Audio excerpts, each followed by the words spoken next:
বিষয়াগৰাকীয়ে খুব সুন্দৰভাৱে আপোনালোকক কৈছে কি কাৰণে আমি এটা কাউন্সেলিং ইয়াতে অনুষ্ঠিত কৰিবলগীয়া হৈছে আৰু এই কাউন্সেলিংটোৰ জৰিয়তে আপোনালোকে কেনেকুৱা ধৰণৰ সুবিধাবিলাক উপভোগ কৰিব পাৰিব।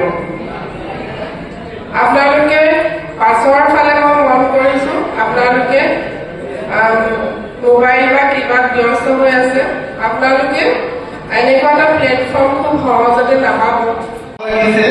কাৰণ আমাৰ যে কেৰিয়াৰ কাউন্সিলিং অনুষ্ঠানত আজি ছাত্ৰ ছাত্ৰী সকলে আহিছে আৰু আশা কৰো আপোনালোকৰ কাৰণে এইটো লাভৱান হ'ব আপোনালোকে।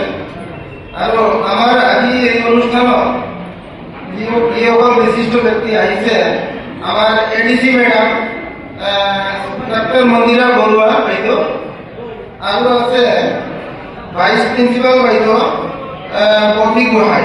আৰ্টছৰ ষ্টুডেণ্ট আৰু আজি মেমে কোৱা কিছুমান মই ভালকৈ বুজিব পাৰিছোঁ।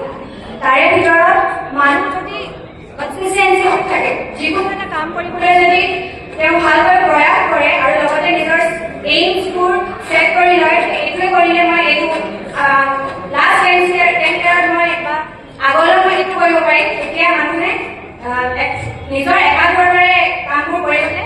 অভিনয় কৰাৰ হেঁপাহ আপুনিও পঢ়ি ৰাখিছে নেকি? আপোনাৰ অভিনয় কৰাৰ অভিজ্ঞতা নাই? কোনো কথা নাই, আপোনাৰ বাবে আহিছে সোণালী সুযোগ। 29 ছেপ্টেম্বৰত দিনৰ 9 বজাৰ পৰা নিশা 8 বজালৈ বলিউড তথা হলিউডৰ চিনেমাৰ বাবে অডিশ্যন হ'বলৈ গৈ আছে গুৱাহাটীৰ কাহিলীপাৰাস্থিত জ্যোতি চিত্ৰবনত। 5 বছৰ বয়সৰ পৰা 17 বছৰ ব্যক্তিয়ে কৰিব পাৰিব অংশগ্ৰহণ। পঞ্জীয়ন হ'ব বিনামূলীয়া, নিৰ্দিষ্ট ৱেবছাইটত কৰিব পাৰিব আবেদন।